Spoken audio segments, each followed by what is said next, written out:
Assalamualaikum warahmatullahi wabarakatuh. Perkenalkan, nama saya Meriska Dwi Pratiwi, NPM 2001011065 dari jurusan Pendidikan Agama Islam kelas C. Di sini saya akan membaca wacana part 2 chapter 4 dengan judul Obligation and Restrictions. Take the case of a ring livelihood first. The meticulous care with which Islam has distinguished it between right and wrong in respect of the means of earning wealth is not to be found in any other legal and social system existing in the world. It condemns as illegal all those means of livelihood which injure, morally or materially, the interests of another individual or of the society as a whole. Islamic law categorizes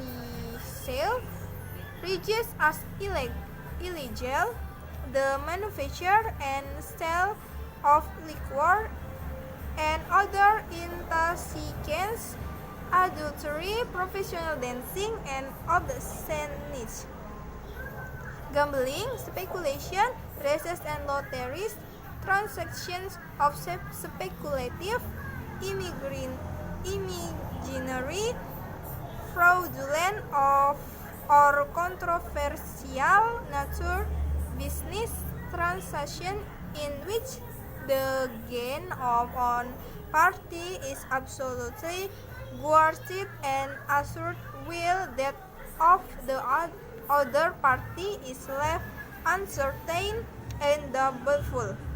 Risk manipulation by withholding the sale of necessities of life and many other similar transactions which are detrimental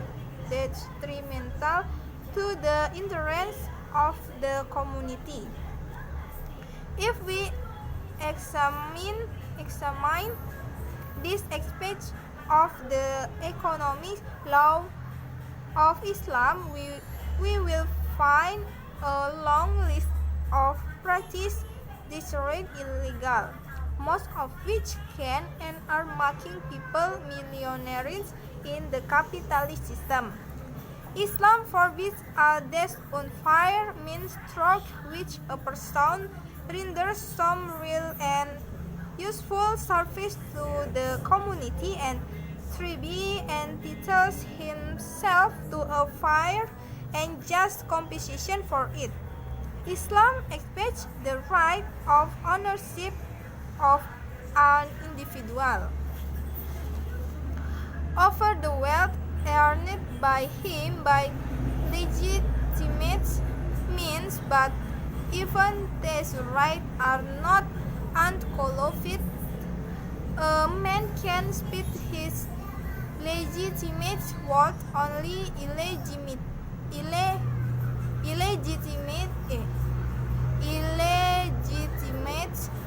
avenues and by legitimate means. Islam has imposed restriction and expenditure so that while one can lead this life, one can not waste one's risk on leisure pursuits. A person cannot transgress the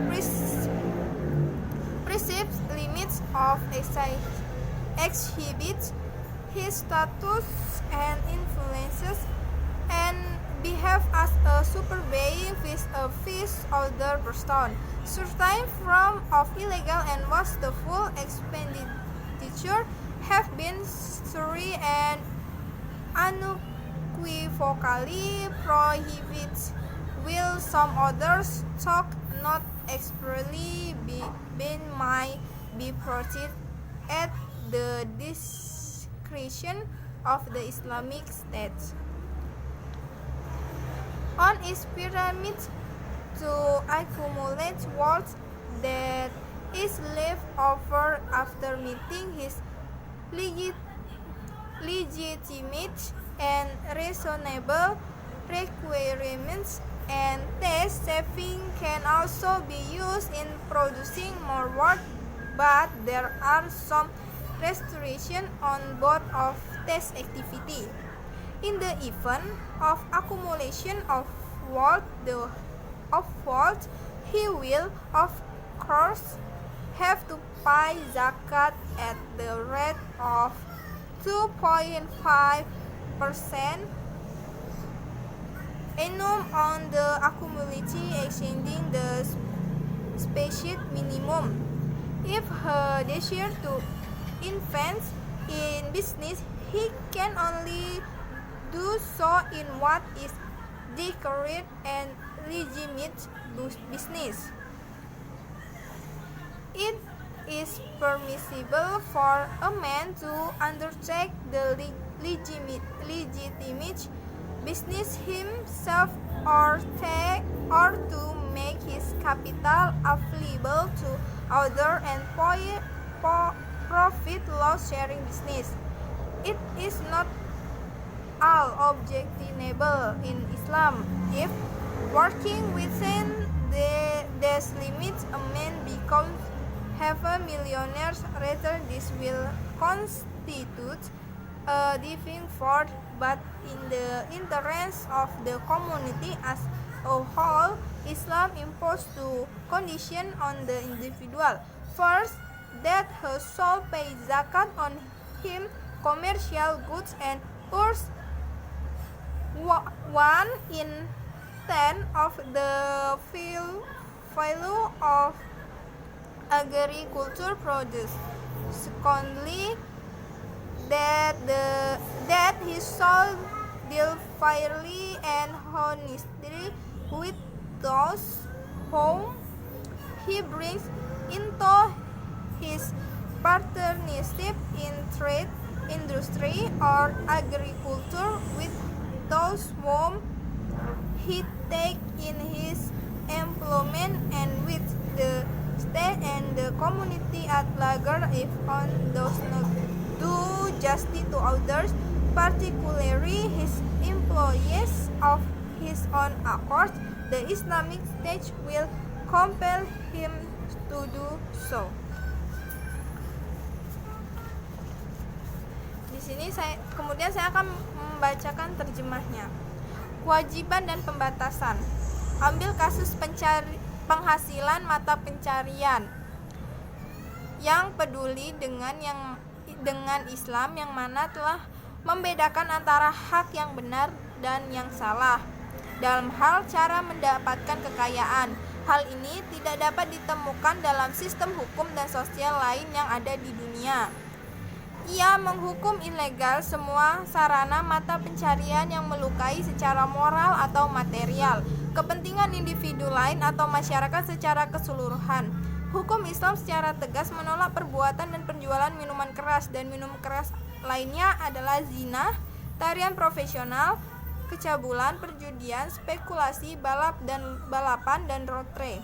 Transaksi yang bersifat spekulatif, imajiner, curang, atau kontroversial, transaksi bisnis yang keuntungannya satu pihak dijamin mutlak dan terjamin sedangkan keuntungan pihak lain dibiarkan tidak pasti dan diragukan, manipulasi harga dengan menahan penjualan kebutuhan hidup, dan masih banyak lagi transaksi serupa yang merugikan kepentingan masyarakat. Jika kita mengkaji aspek hukum ekonomi Islam ini, kita akan menemukan daftar panjang praktik yang dinyatakan ilegal yang sebagian besar dapat dan membuat orang menjadi jutawan dalam sistem kapitalistik. Islam melarang semua cara yang tidak adil ini yang digunakan seseorang untuk memberikan layanan yang nyata dan berguna kepada komunitas, dan dengan demikian berhak atas kompensasi yang adil untuk itu. Islam menerima hak kepemilikan seseorang atas kekayaan yang diperolehnya dengan cara yang sah, tetapi bahkan hak ini pun tidak memenuhi syarat. Seorang pria dapat menghabiskan kekayaannya yang sah hanya di jalan yang tidak sah dan dengan cara yang sah. Islam telah memperlakukan pembatasan pengeluaran sehingga sementara seseorang dapat menjalani kehidupan yang layak, seseorang tidak dapat menyia-nyiakan kekayaannya untuk mengejar kemewahan. Seseorang tidak dapat melampaui batas yang ditentukan untuk menunjukkan status dan pengaruhnya berperilaku sebagai makhluk supervis orang lain. Bentuk-bentuk tertentu dari pengeluaran ilegal dan boros telah dengan jelas dan tegas dilarang, sementara meskipun tidak secara tegas dilarang, mungkin dilarang atas kebijaksanaan negara Islam.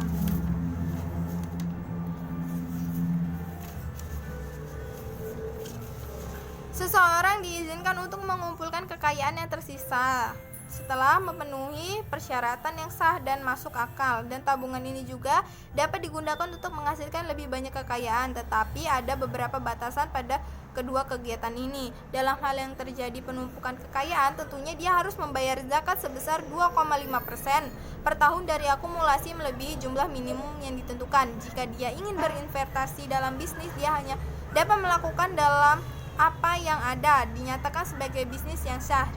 Diizinkan bagi seseorang untuk menjalankan bisnis yang sah sendiri atau menyediakan modalnya bagi orang lain atas dasar bagi hasil. Sama sekali tidak pantas dalam Islam jika bekerja dalam batasan-batasan ini. Seseorang bahkan menjadi seorang jutawan, melainkan ini merupakan nikmat ilahi. Namun demi kepentingan komunitas secara keseluruhan, Islam melaksanakan dua syarat pada individu. Pertama, bahwa ia harus membayar zakat atas barang-barang komersialnya dan urs 1/10 dari nilai hasil pertanian. Kedua, bahwa dia harus berusaha secara adil dan jujur dengan mereka yang dia bawa ke dalam kemitraannya dalam perdagangan, industri, dan pertanian, dengan mereka yang dikerjakan oleh dengan negara dan komunitas pada umumnya. Jika seseorang tidak melakukan keadilan kepada orang lain, terutama karyawannya, atas persetujuannya, negara Islam akan memaksanya untuk melakukannya. Sekian, terima kasih. Wassalamualaikum warahmatullahi wabarakatuh.